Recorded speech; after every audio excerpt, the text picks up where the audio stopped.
Is up, everybody? Welcome into another episode of the Vendetta Sports Media Daily Show. I'm Jerry Walker, and alongside me again is Jackson Fyda. Today, a lot of soccer talk. Extremely big news in the world of football, especially in the U.S. yesterday. So we'll hop into that in a second. But Jackson, how you doing on this June 8th? Doing all right, not gonna lie. Kind of exhausted from the last few days. So much has happened. And yet here I am thinking we'd have like a little off period, season ending. Usually you have transfer rumors, but not a lot of serious stuff happening just yet. And my God, man.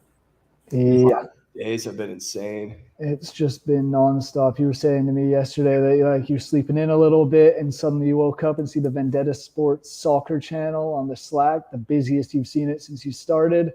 Yeah, It was a little hectic yesterday for sure. So don't yeah, blame me for being a bit tired. waking up and just seeing all that, I was like, holy crap. Because I was up working on an article till like 3:30 in the morning. Damn. I was like, okay, you know what? We got it done. I'm gonna sleep in. But right before I went to bed, I started seeing like inklings of what was gonna happen the next day. But I was like, please God, no. Not yet. And then out of nowhere. Yeah. But the big one, Lionel Messi. There's three considerations for it: Barcelona, possibly Inter Miami, and then Al Hilal in the Saudi Arabia League. But he decided yesterday, and it is pretty much official news at this point, Lionel Messi is coming to the MLS and joining Inter Miami. You got to start with, what were your thoughts when you saw that news? Were you kind of surprised that he went there and turned down $1.2 billion to go play in Saudi Arabia? Well, initially, in my heart, I was hoping he'd go back to Barca. I really wanted to see that, and I wanted to see him finish out his career. I just feel like that would have been the perfect storybook ending. But then, like a few days ago, I saw something where like it said his kids wanted to go to Saudi Arabia, but his wife wanted Inter Miami. So I was like, yeah, he's going to Inter Miami. Yeah. I saw that, and then obviously you started seeing like people saying, "Oh, he's going, he's going," and then yeah, when we woke up that morning and then saw the Fab post, I'm like, yeah, he's going. Yeah. It's kind of crazy because he turned down over $1 billion a year, God. especially with they have like no tax over there, so he would have retained just about all of that plus all the other stuff that comes with that. So I'm really happy he didn't go to Saudi Arabia, and that Ronaldo didn't get his slimy little claws on him as well. But yeah, I'm happy. It's huge for the MLS. I'm looking forward to it. I mean, when David Beckham came last time, the league just shot up in terms of its popularity exponentially. And I do find it interesting when my dad heard about it, he kind of likened it to when Pele came back in the 80s. He's like, oh, he's pulling a Pele. So I think Messi coming has a chance to bring people who aren't as invested in the MLS. They can suddenly become fans. And obviously some of them will leave when Messi leaves. They'll only care about when Messi's there, but a lot will also stay. They'll start supporting their local clubs. I think this will be huge for the MLS. Oh, I absolutely agree with that. It's going to just bring more eyes onto it already. It has. I mean, I think I saw Inter Miami's Instagram account had 1 million followers the day before Messi signed. Within 24 hours after, they've jumped up to, I want to say, like 5 million now. So people are coming. MLS is on the rise for sure this year. Not quite sure when he's going to come in. I know you did a bit on that, I think, about July, August time maybe. So we'll see. I know Argentina has some international friendlies coming up this month in the next week or so. But I'm just amazed. It's kind of crazy to see. And like you said, we saw these little inklings of it possibly happening. And I saw one report that I put in the Slack, and it was this journalist who's kind of, I want to say, been a little inconsistent at times possibly. But he said it's pretty much a done deal that Messi will be decided on Inter Miami. So my immediate thought was, holy shit, where can I get tickets? Are they still cheap? So I got a couple tickets to Orlando, $30 each. Should have gotten more because now looking at it, tickets have gone up to $300 there. I know Inter Miami at the New York Red Bulls, it had something like a 1,400% increase in value overnight. The Messi effect's already in motion, and I'm sure it's not going to stop for a while. I'm sure we'll see big name players coming over to the MLS now to compete with him. Mm-hmm. And I saw this too this morning. I don't know if this is accurate or not, but I saw something like other teams' games against Messi have already sold out. I don't know if Yeah, that's true or not. I can't verify that, but I would believe it's at least close to being true. no, You're smart for those tickets, man. The $30 for those, that was genius. Even if you didn't get more than you should have, because God, you could have upsold the that's my one big regret because I only bought two so I could go and try and see him. But it's now thinking like, shit, I should have bought like four extra tickets, and now I could have made a $500-600 profit off of just a pair of them. So Yeah, hindsight but 2020, but hey, still seeing hey, Messi would be amazing. yeah, you got the tickets, man. So well done to you because a day later can't even get them. No, So it's crazy how much it is. But I mean, do you think like obviously Messi comes here? I know there was talks of Ronaldo at one point coming to the MLS, but now there's that conversation of, oh, is Messi kind of hurting his career by coming to the MLS? Why Ronaldo went to Saudi Arabia? Do you think that has anything to do with any of it? Like, do you think he's harming his career at all at this point? by coming to the U.S. or Yeah, Saudi Arabia, yeah, exactly. are you kidding me? No, no, no, no. The MLS is not obviously La Liga, but don't even the Saudi league, man. No, no, the Saudi league's a joke compared. And like the MLS is still a good league. There are good players. Mm-hmm. Thiago Almada plays on the Argentinian national team, and he's young and he plays for Atlanta United. Ezekiel Barco played for Argentina while he was in the U.S., I believe. So like the U.S. has good players, especially good South American players.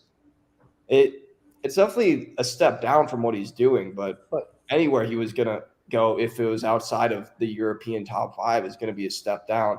I think for him, this allows him to control his future still. It's easy to play for Argentina national team. It's not as far of a flight. mm-hmm. Culturally, Miami has a lot of different backgrounds from especially Latin American countries. So he's going to fit right in there culturally. And I still think the league is good and it has a lot of exposure and is growing. Like, no, it's a good league. It's better than the Saudi Arabian league. that's for sure.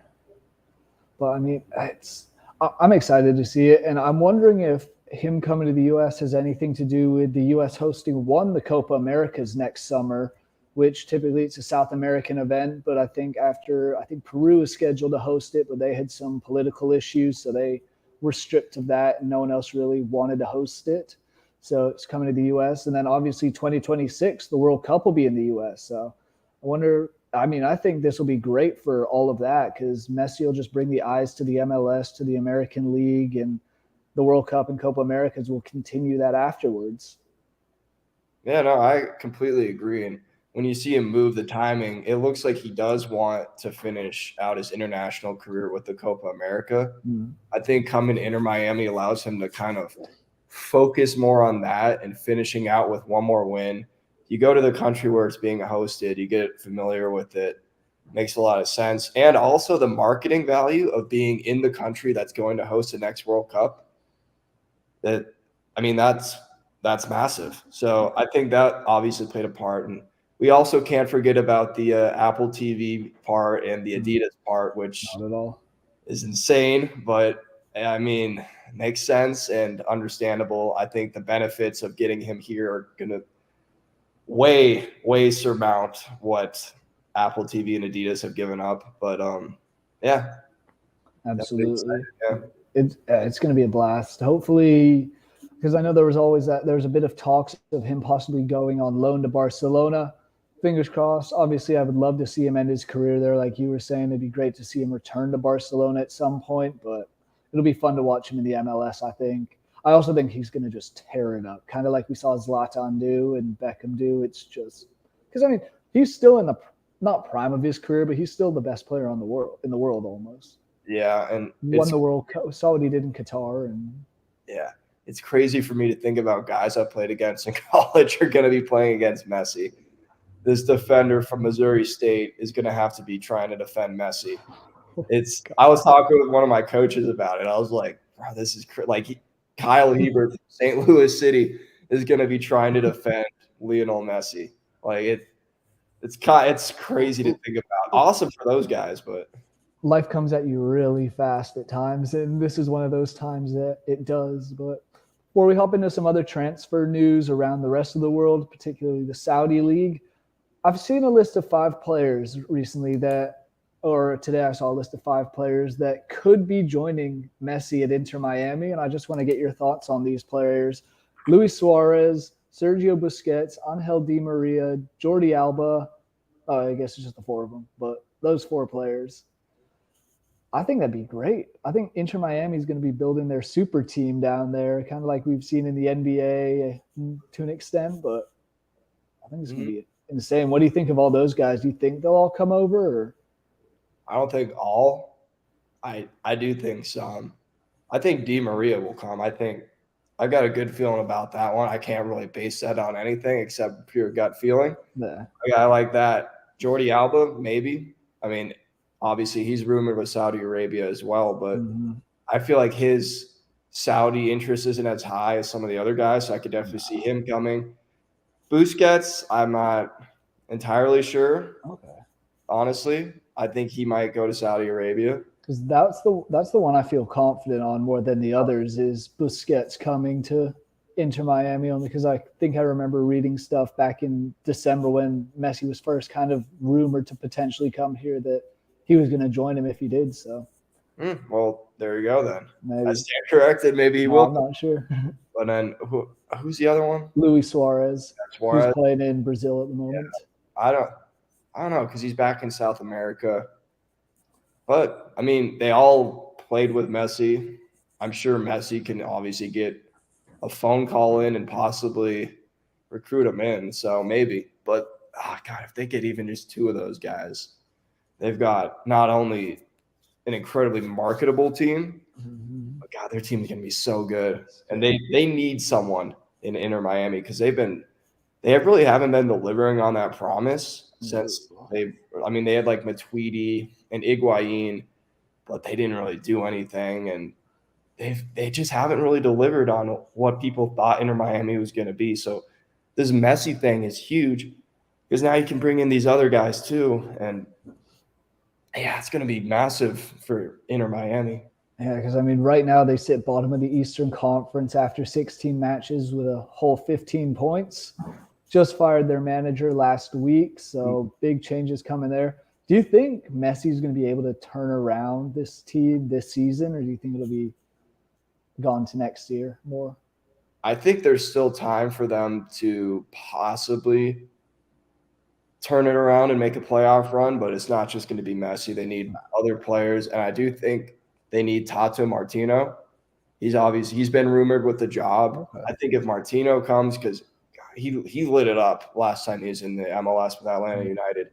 It seems like he's built for the league. So if they get him, especially he's experienced coaching Messi at Barcelona and Argentina, experienced coaching Di Maria at Argentina, Alba, Busquets, he has experience with all these guys. If he can get them, I think they have a shot. It's going to be hard, and they're going to need more than just those guys as well. But there's still time. So 100%. Still a long season. And I know the betting sites that I've looked at have feeling the same way. I know on one of them, at Inter Miami's odds went from plus 10,000 to win the U.S. Cup to plus 2,400 just by getting Messi. So obviously some optimism there. But I guess just one last question on this whole surrounding Messi. Do you think now that he's come here, we're going to see an influx of European players continuing to come to the MLS even this summer? You saw it with Beckham. So maybe. I think you might see a little more South American as well, I feel like that could be a huge thing as well. So Messi did it and he's enjoying it. Hopefully he does, fingers crossed, that he'll bring others with him. I could definitely see that. I do think the MLS has done a good job of kind of stepping away from the retirement league identity that they've had for so long and turning more into a selling league with getting young players, both Americans and South Americans, to come to the league and then move on. obviously getting you got to go get Messi. Like you have to go get Messi. But I do hope that they still continue along that path of the selling league, the developmental league, rather than the retirement league, or at least find a way to have a happy medium where you get those former international players, but you still focus on finding those those South American talents that you can sell on, because that both of that helps grow the league. So Absolutely. I'm hoping that doesn't just become what it is, like, because that's what the MLS used to be. Is everyone's like, oh, it's a retirement leagues where Thierry Henry came, David Beckham, Roy Keane, so like all these guys, yeah. Yeah, But it's hopefully, yeah, it doesn't just revert back to that. But I do see a huge possibility of more players following Messi. yeah, I could believe it. I'm thinking it's going to be the same sort of thing that a lot more guys are going to be coming here, especially maybe a little younger than that retirement age like we've seen in the past. One spicy take, just because I know he was in Miami last night at this Nuggets Heat game. Neymar, Luis Suarez, Messi reunite at Inter Miami. Could you MSN, imagine? MSN is back. Could you imagine the scenes if that happened?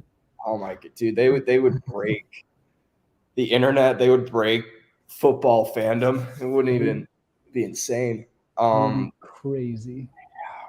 Too bad And it, Neymar be going to Chelsea, man. yeah, yeah, that's something we'll touch on in a bit. But moving on to some other transfer news that happened in the last 24 hours, or I guess just over 24 hours now. N'Golo Kante to Al Ittihad in Saudi Arabia.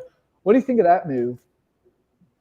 I was hoping to still see him around. He's such a special player. I mean, in the midfield, I don't know if anyone has been as good as he has when he was healthy, especially during like 2018-ish.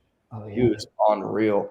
But he is old, and I can't really hate on any player for going for the bag because that secures a certain kind of wealth. What was his contract? Like 100 over 2 years, I think. yeah, yep. 2 Yeah, years, 100 million euros, roughly like yeah. $105 million. So Which is shit, a different kind of salary, you know.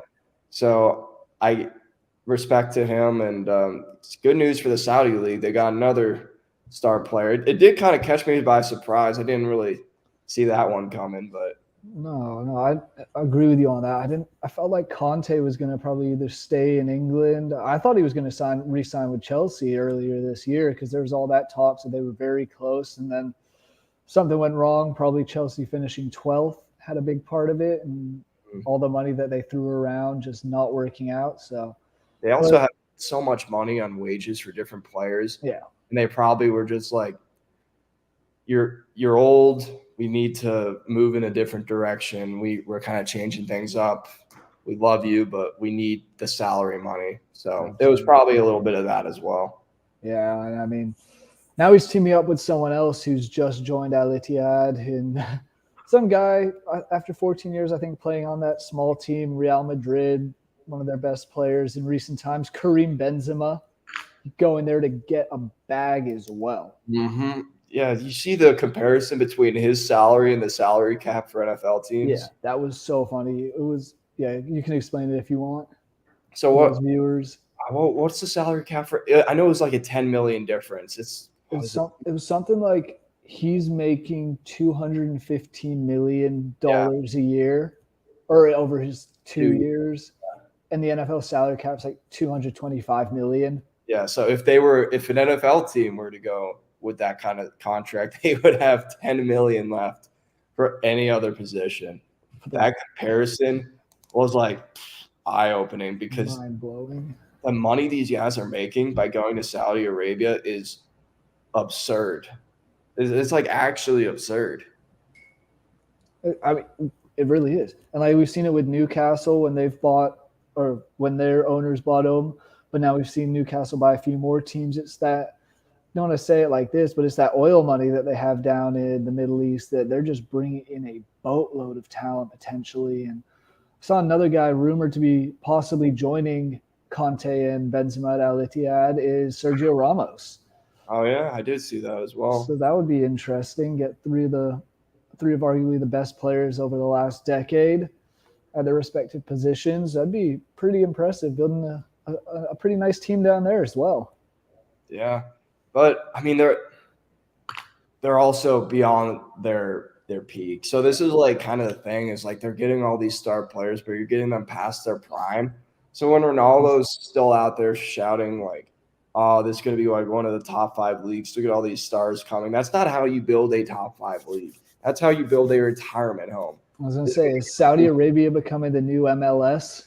Yeah, it's great. You're getting all these star players, but you're getting them when they're over 35 years old. It's obviously still huge. They're still good, but you're not cracking the top 5 yet. That's not how you do it. No. And we had this discussion, I want to say, last week when we were on the show together talking about the top 5 leagues and how the Saudi league might not even be top 10 at the moment. Dude, they were like, how far down were they? They were something like 65th or something. They were way down there. I know the MLS had were 8 to 10 spots higher than them in that ranking that I saw, which I'm assuming is the same one you saw. Yeah, I think. But, yeah, they're just not even close. No, it's just like I said, I think it's becoming the new MLS in terms of it's the retirement league. Go get a shit ton of money, set up the rest of your life, never have to work again, and just kind of continue playing at a level that isn't necessarily great. But no, it's not terrible. No, not at all. But if you're Benzema and Conte, you still get to play Asian Champions League. Yeah. And I think they're hosting the next Club World Cup, so you're gonna get to do Club World Cup stuff, which could be pretty fun because as champions of the host league, you get a spot in it.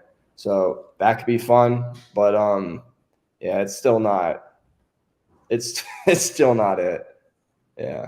I have a new theory of why Messi chose the MLS that just came to me right now over the Saudi League. Think back to the World Cup. Argentina lost 1 game in that World Cup to Saudi Arabia. It was at that moment Messi knew he wasn't going there. Heard it here first.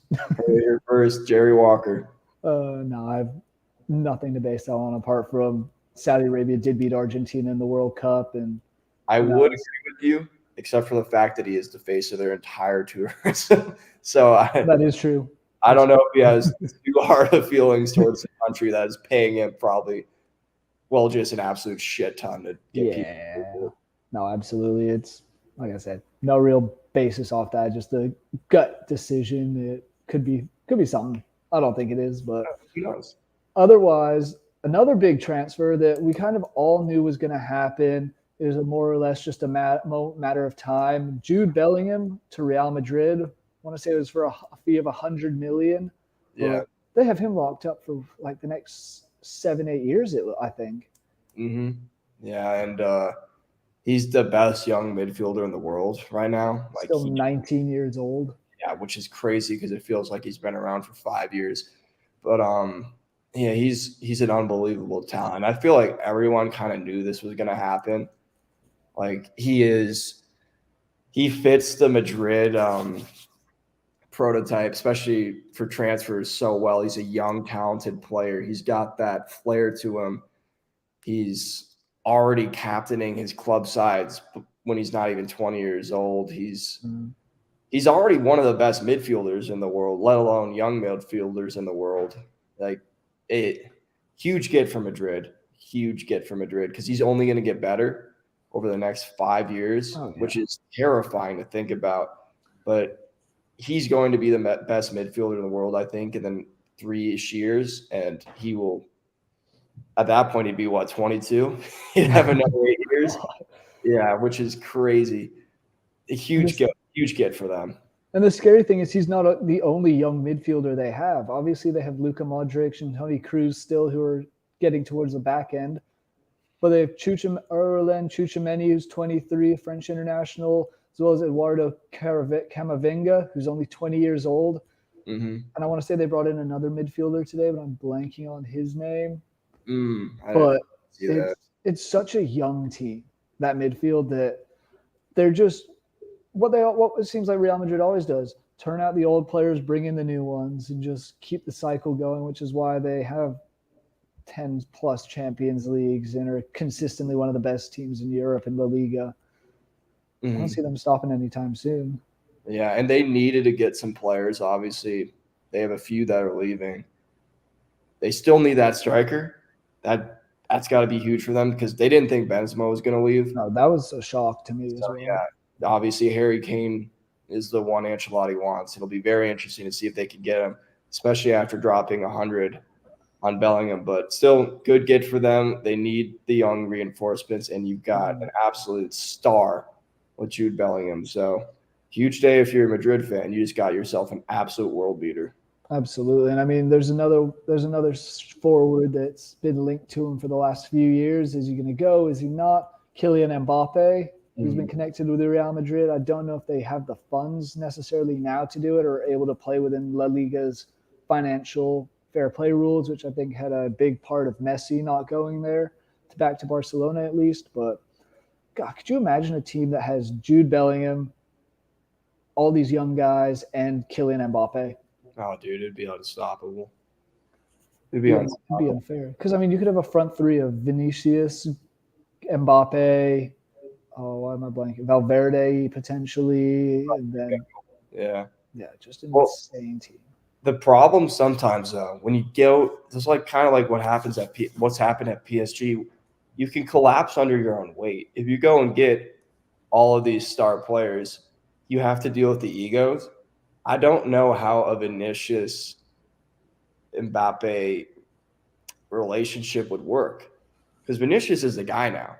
And then you bring in Mbappe. Mbappe wants to be the guy. But honestly, Vinicius still might perform better than him. So you're going to have all this infighting, and that leads to other positions. I think the Jude thing is fine. The midfield is big enough. But I think if you bring in Mbappe, because Mbappe is an egotistical. As we've seen at PSG, I think that was a big part of their downfall to an extent. He's an egotistical between all three of them. So you bring him in, that on paper you should be the best team in the world, but I don't know how it would work with the egos. No, it would be because I mean, like I was saying, we saw at PSG, he's got an ego. Obviously, Messi is the GOAT. Neymar is still an incredible player, and he has had an ego as well. So the three of them all kind of were just clashing heads and didn't end up the way any of them expected. Sure, they won Ligue 1 again and again. What else is new? Yeah. But it's Champions League where they were looking to make their steps. And even in the French Cup, I think they lost out in one of those. So didn't work out there. Partially, maybe it's that locker room chemistry that we're not there to see or any of that. So we're not sure. But got to have a good environment and good team chemistry, which makes these teams great. And that's the thing with Real Madrid in the past is everyone's been on the same page and works for each other, not just themselves. I did hear like there was something back then that the Madrid players weren't friends when they were playing together. A lot of them weren't friends. They didn't hang out outside, but they were consummate professionals. They knew that when it's time to work, you do what you got to do. You don't have to like the person off the field, especially the ego clash had to have been insane with that back-to-back Champions League winning group. I mean, because you had friggin' Bale, Benzema, Ronaldo, Ramos, all those guys. So I bet the ego clash was probably insane, but they knew how to do their job. Yep. But they were also older. So they weren't like old, but they were more mature than Madrid is now. So I think that might play a part of it too, is just the maturing thing and realizing that you have something special and you know how to do it. But yeah, I think if you brought Mbappe in now, they'd still be good. I'd still think they'd win a La Liga or two. And probably. A challenge for the Champions League, but I don't think they'd do it, especially because you see teams who are more cohesive units. Like if City can stay together right now, like they're an example of how you can do it. So it'd be interesting to see, but I don't know. Yeah. Well, who knows? We'll see over the next 4 or 5 years how this all works out. I'm sure Mbappe at some point will end up at Real Madrid, whether it's next year, this year, who knows? But it'll be exciting. Did want to touch on a guy we mentioned a little bit more. You mentioned Neymar's potential move to Chelsea. I know Man United, unfortunately, want him also. Do you think he'll end up in the Premier League? Yeah. I think he's done at PSG. I think I think they're done with him. I think he's done with them. So I think he's going to move. And he's still good. And he's still at a young enough age that Premier League move makes total sense for him. He gets to play in the best league in the world. And Chelsea still kind of just has FU money to throw around because they just keep doing it. Yeah. So, I mean, I wasn't expecting that when I saw that transfer rumor. I just kind of – Neymar wasn't really on the forefront when you had Messi moving and all these other guys. Mm-hmm. But the move makes sense for him. And I don't know how good he'd be in the Prem, though, to be completely honest with you. It's a very physical league. And we've seen what Neymar does when things get physical. So yes, we have. Yeah, it's not great. So but I do think I can definitely see it happening. Yeah, I can't also, but like to the point you're making, if he gets physical, we see him kind of roll around on the ground as he has done for PSG and Brazil in the past. And he's also very, very injury prone. Seems every year he's out for quite a few games. This year, I think he missed for almost half the season due to ankle or knee or groin issues. So maybe he won't be able to survive in the Premier League. Maybe he won't be able to do it on a Wednesday night or a cold, rainy night in Stoke, as the saying is. But I don't know. I think he still has the ability to tear up the Premier League. It's just whether or not he'd be able to deal with the physicality, because that's what we've seen some players who've moved over from the other European leagues struggle with in the past, is they get to the Premier League and don't realize how much more physical the center backs are and how much more the refs kind of let them play to an extent. Mm-hmm. So it'll be interesting for sure. Of the Premier League teams, do you think he would end up going to Chelsea over Man United? I do think he still wants Champions League. So I wonder if that would play a part, if he would try to find a way to get to a Premier League team. So Man U, right there, they want him. But Chelsea still has the money to throw Neymar to Newcastle. Yeah. No? Yeah, maybe. No. But no, yeah. That's the only reason I would say maybe not Chelsea. It's just because they're not going to be in the Champions League. Yeah. I feel like he still wants that. And he still deserves that, in my opinion. He still is one of the best players in the world who deserves to be playing in the Champions League every year. So it'll be interesting to see what happens, honestly. On paper, everything but the Champions League, I'd say Chelsea for sure. But the fact that they're not in it, I think could kind of screw them over here. Yeah, and they're not even in any European competition, obviously finishing 12th. I want to say this was their first finish outside the top 10 in since like the 1995-96 season that they finished this low. So yeah, brutal stuff. But moving away, or I guess, is there any other transfer news you want to touch on recently before we hop into this next topic? I mean, there's the Declan Rice stuff that I saw this morning, but people talking about him leaving for a while. I was gonna bring that up when we talk about the Conference League as well. So guess not. But I want to get your opinion on this U20 World Cup into the semifinals, currently ongoing at the moment. Uruguay versus Israel in one semifinal, 0-0 at the 23rd minute. Italy is playing South Korea later today. What are your thoughts on just where we are now, the teams that are here? Because I know you said you thought Brazil would be making a deep run, Argentina as well at one point. But here we are with these four teams left. Who do you think takes it? Dude, Israel looked good in that game against Brazil. I don't know if you watched that, but they were good. Like, they outplayed them. Obviously, went to extra time, 2-2. They got the 3-2 lead. They had a penalty that – I saw some of the penalties. It was saved. And then on the rebound, Israel got fouled again. So they got another penalty. And then the dude flubbed it, hit it into the ground, went left, did not on target. So, but they still dominated. It could have been 4-2. Brazil looked incapable. And it's kind of crazy because these dudes play in Israel. They play in Israel. They play for Tel Aviv. They play for Maccabi Haifa. They play for all these teams. They don't – they're not playing for, like, the best, youth academies in the world. But they just have a cohesive unit. And obviously, I have the game on right now. I haven't really been watching it. But, yeah, still 0-0. But, dude, Israel looks good. Uruguay also looked good. They knocked out the U.S. 2-0. Granted, the Josh Weiner decided to trip over himself and allow that own goal in to make it 2-0, and it was bad. And then Justin Shea decided to lunge in for a tackle when I feel like he could have just stood up and shepherded him to the line. But they still scored 2 goals. That one hurt, man, because I thought the U.S. U20 team was good. They didn't have. I mean, they looked like they were doing well, and you were sounded very optimistic on them because they were good.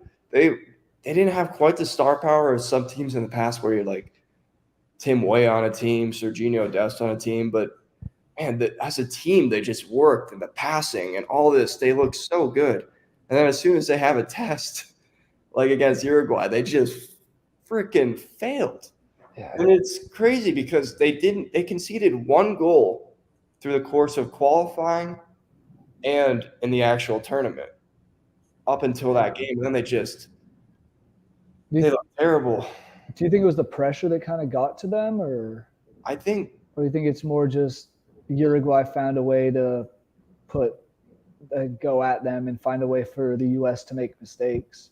I think it's a combination of the pressure and overconfidence and the fact that Uruguay is actually good. I think all 3 of those kind of played a part. And it was one of those days when you're watching, you're like, it's just not their day. Cade Cowell had a shot that was going into the goal. He shot from about, I want to say 12 yards out, and it hit Roxas Pustas in the back, who's an American. He was offside. So not only did he block the shot, he blocked it in an offside position. So when you see that, you're like, okay, it's just not their day. They're going home. Oh, geez. That was like in the 78th minute. That would have given them a shout. And yeah.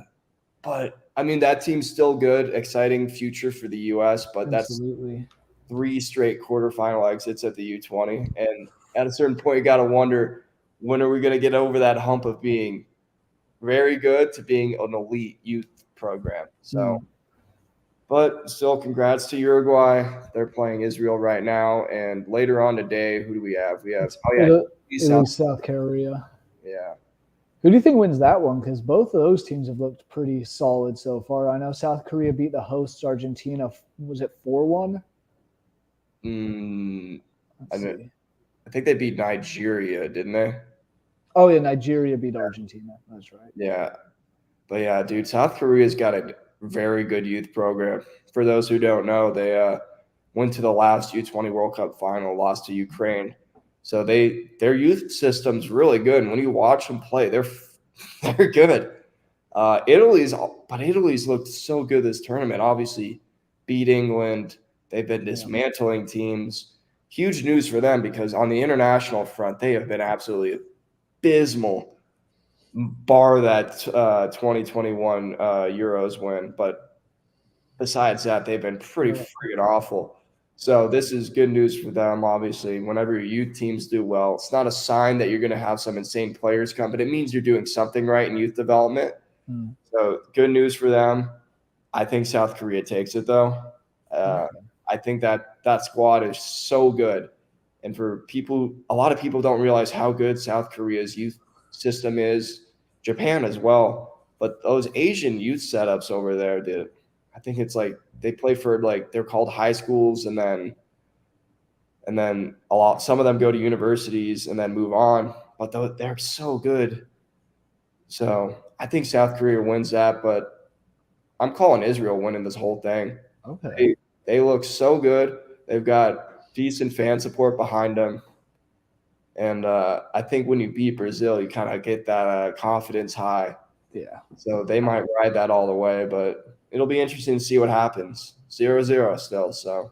Yeah, I've now put it on. I realized it was on Fox or FS2. So if you want to watch that, I'm pretty sure the Italy-South Korea match will be on that same channel later today. Yeah. Go check it out. See the future talents of the world, because next World Cup's not for a few years. So you'll probably be seeing some of these guys there. And I guess I'm wondering if that'll be a big thing for the U.S. is they're trying to build that youth system now, so they have an even more competitive team to extend in 4 years or 3 years time now. Yeah, I think there's a youth team coming up. I don't know if they're U16s or Okay. U17s, but they've got some absolute ballers. Kevin Sullivan, I don't know if you've heard of him. Little brother of Quinn Sullivan. People think he's going to be the next big thing. He's already trained with Dortmund. He's being talked about going to all these places. Yeah, they think he's going to be like the next Pulisic level of American leaving, but could possibly be better. And when I watched some of his youth highlights from when he played at the GA Cup this year against, I think they played Real Madrid and maybe Chelsea, I want to say. Just was absolutely dogging on these dudes. Damn. So he could be an absolute gamer in a few years. But so I'm hoping that group is the US U20 team that goes on and finally wins it. Because I'm assuming the U20 World Cup's every 4 years as well. Every two. Okay. The U20 in the spring, the U17 World Cup in the fall happens every 2 years. Okay. Yeah. Good to know. More you know. But I guess on the U.S. note, I did want to ask you just thoughts on Christian Pulisic moving, because I think he's got to be out of Chelsea. Oh, he's got it. Yeah. They don't want him. He shouldn't want him there. Yeah. Like it didn't work out. I don't think the Premier League's the best place for him because he's proven he's injury prone. Yep. When he's on, he's confident and he's healthy. He is very good. But he's just not doing it in the Prem. It's confidence issues. It's constant injury issues. Chelsea isn't the right club to be at either because they just have been constantly bringing in wingers. Yeah. So he's got to get out. And AC Milan's inquired about him recently. That would be good. That'd be an interesting one. Yeah. You've seen Napoli, which seeing he and Chucky Lozano, Mexico's talisman, on the same team. And then there's been Juventus as well. Personally, I would hope he goes to AC Milan or Napoli and avoids the Juventus shit show that's happening right now. But yeah, it'll be interesting. I think he's going to go to Serie A, and he needs to get out of the Prem, and he really needs to go to Chelsea. So I'd also be okay if he somehow made a Bundesliga return, a Dortmund return. That could be fun, but I think ultimately he'll end up in the Serie A. Get him and Gio Reyna teaming up again. Oh yeah, on the club level. Yeah. Although I don't know if Reyna's little ego could handle that. His parents might get on the the thread. Yeah. Suddenly it's like when the parents just pull the coaches aside at youth levels and like, oh, why is my kid not playing so much? Except this is professional and they actually have to earn their level in their play. It's what a shit show that was at the World Cup. If you could see some Dortmund higher ups getting anonymous phone calls from Austin, Texas. Claudio Reyna on the other end. But moving on from the U.S. stuff and the youth systems, because I mean, I wish I had watched more of this U20 World Cup. I think it'd be fun to follow. But I mean, I've been following the scores at least, but looks like some ballers out there. But moving on to the game yesterday, the second one to happen, third in the tiers of European competitions at the club level, the UEFA Conference League final. Everyone's second favorite English team, West Ham, not really, but West Ham took on Fiorentina, and it was a 90th minute goal for West Ham to win it, get their first major European trophy in the last 50 years. Were you watching that match at all? I was, yeah. Thank God for Spanish television, man. On God. Oh, yeah, for real. It really is. It's not on TV though. CBS Sports Network had CBS Sports HQ running. Yeah, it's how is it not on TV? It's absurd. I don't even think the Europa League was on CBS. I don't even know if that CBS Sports Network, but it wasn't on CBS. Yeah, but I mean, even CBS Sports Network should have been showing this. Yeah, that's what I assumed it would be on, because it's like, why? What else are you gonna run? It's freaking. It's like 2 o'clock on a Wednesday. So that frustrates me so much about this paywall bullshit. Oh God, this is my issue with CBS having the Champions League. Is I'd love to watch a ton of these matches, but I'm not going to go and get Paramount Plus. I don't think. I don't intend on it because shout out, like you said, shout out Spanish TV. Mexican TV is where it's at. Yeah, I dude. know very little Spanish, but it's fun to watch. Announcers are honestly more entertaining and make the game livelier as well. Energy in those games is absolutely better. And hey, you'll pick up a few Spanish phrases, so worth it. But you know what? Let's get back to the game. Yeah, Slight distraction. yeah. So obviously West Ham took the lead. They're up 1-0. It was a Ben Rama penalty after the handball. Freaking punched that. And then Indeed. how many minutes was it after that It was Fiorentina? 5. It was 5 minutes, and Fiorentina equalized. And it was a nice equalizer, honestly, from Bonaventura. Bonaventura, yeah. He scored it. Little kind of side half volley into the bottom left corner. So 1-1. I thought we were going to have extra time. I was looking forward to it. Then Jared Bowen with maybe the most perfectly timed run I've ever seen. No. And for a guy who's not necessarily known for having his great speed at all, he timed that to perfection and got in behind that Fiorentina defense, ran on his own, and slotted it past Attendee. Yeah, and it was when I watched it, I just assumed it was going to get VAR'd back for offside because I was like, there's no way. And then you look at it, it was literally the most inch perfect timed run. And then good finish as well. David Moyes running down the sideline. It was awesome. Yeah, that was I want to say that's his first major trophy ever in his 1,000+ matches managed. So props to him. I know I have a big West Ham or a friend who's a big West Ham fan. He was very excited about that. But I'm annoyed still. My entire hope for West Ham this season was they get relegated but win the Conference League so we'd have a championship team in the Europa League next season. They decided to stay up, man. They decided they wanted to be good, and Leeds decided to be terrible. But oh well. Yeah, that's your own story. But no, it's props to them. And obviously, like you mentioned a little bit before, Declan Rice, their captain and star midfielder, will be leaving at the end of the season.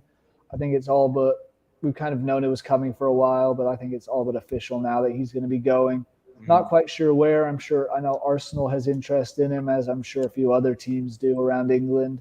But do you think losing him will affect them in a big way next year? Because I know my thinking is you win this tournament, awesome, you get the prize money, you then sell him for a ton of money and try and reinvest that into new players and all that.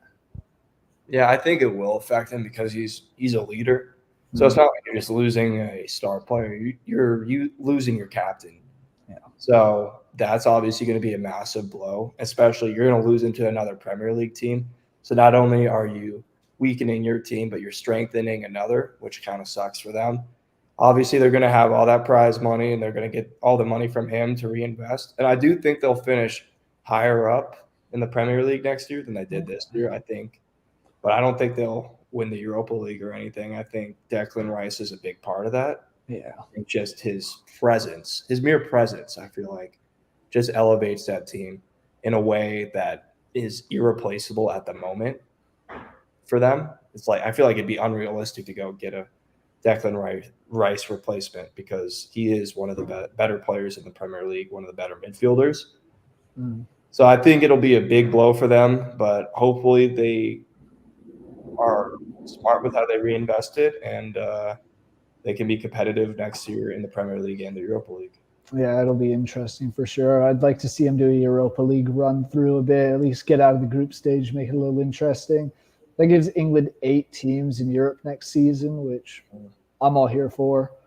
But big English guy. Yeah, born there, family's from there, so gotta love it. But I mean, last real topic I want to talk to you about. Saturday's the big one, the end of the European club season.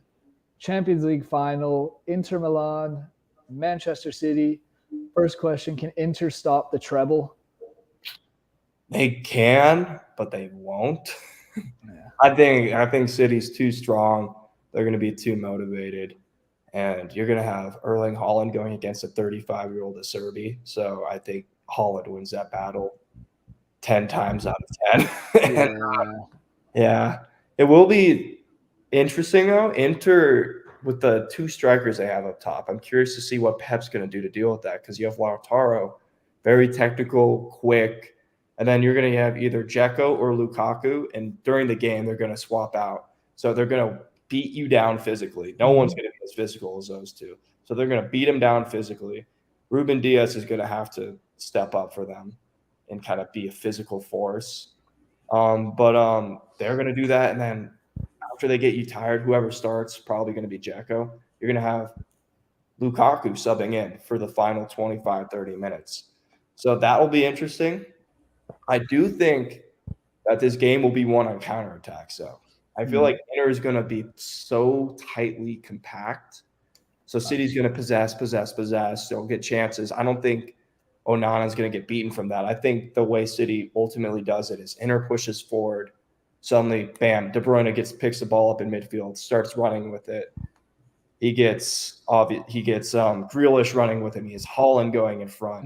And I think they score off of that. Typical Pep attack that they just let the pressure kind of evolve, and then suddenly they pounce on you, take the ball, play it upfield, and it's over. It is what it is, and it's hard to stop.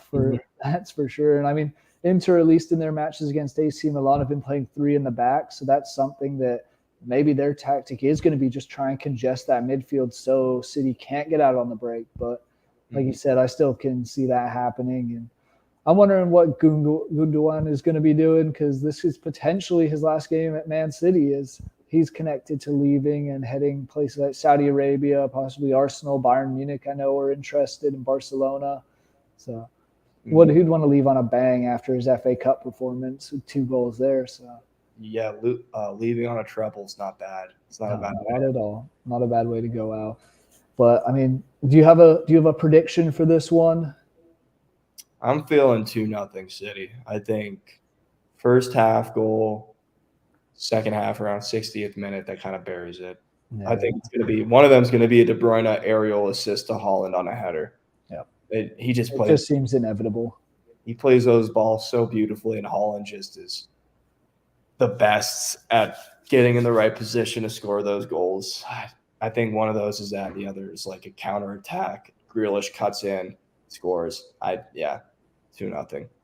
Yep. I'm going to go 3-1 solely because I think, like you said, Inter Milan will be able to find a way through with their 2 different forwards or 2 striker approach, and they'll kind of catch Man City's defense sleeping a little bit at some point in the game. But overall, I think City's the better team.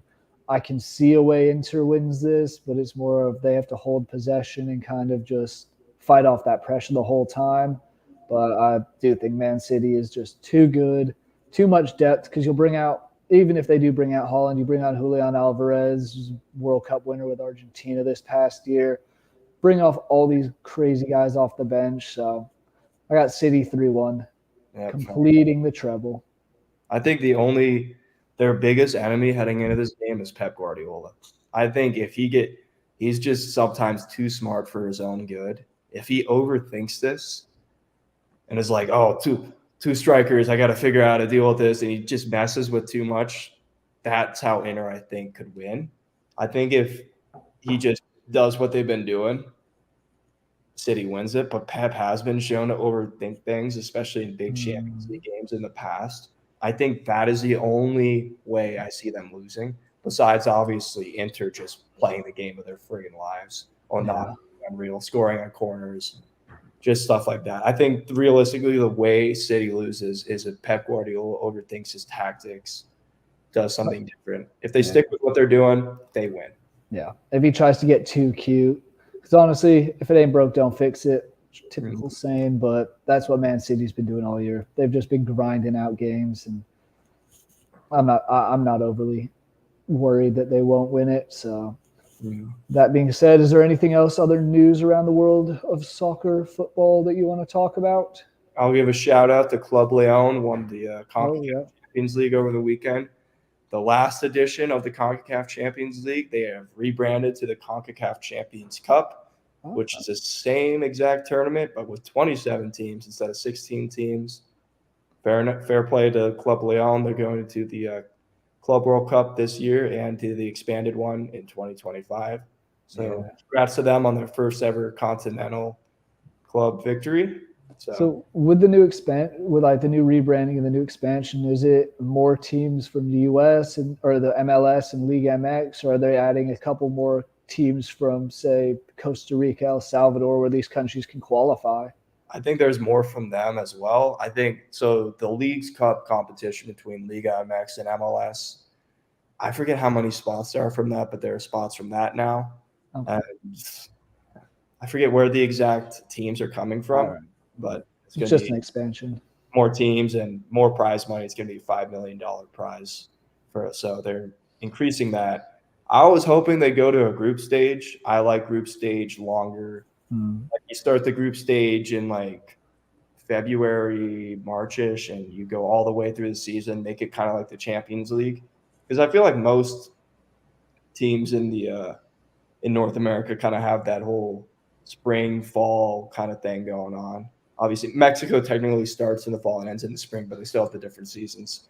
So I'd like to see it more eventually move towards a group stage kind of thing over a longer period of time. But I still think it's a step in the right direction. More teams, more prize money, so people are going to value it more. So Absolutely. And I mean, I'd love to see the group stage happen. God, imagine a team from some Caribbean island having to go play the Montreal Impact in February.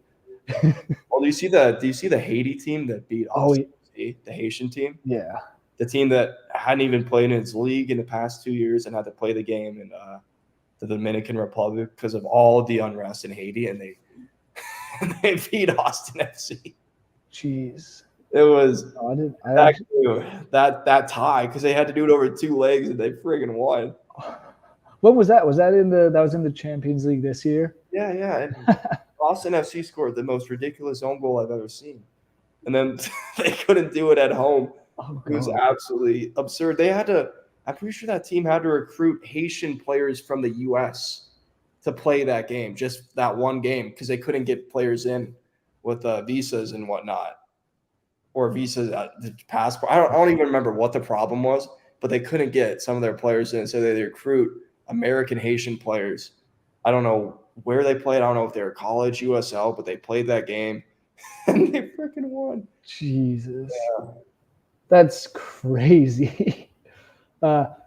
This is why we love it. This is why I love this sport, and it's so much fun to watch. But Jackson, thank you as always. It's been a pleasure.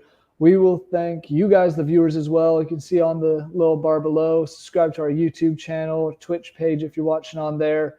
Check out our other stuff on our website, vendettasportsmedia.com, and reach out to us on Twitter. See the Vendetta stuff. We have a lot of stories. The two of us are going to be putting the soccer coverage team on our backs this summer and get all that news out there. I think at least I'm going off to write some stories now. So thanks for watching, Jackson. Pleasure as always. Have a good one, guys, and see you next week.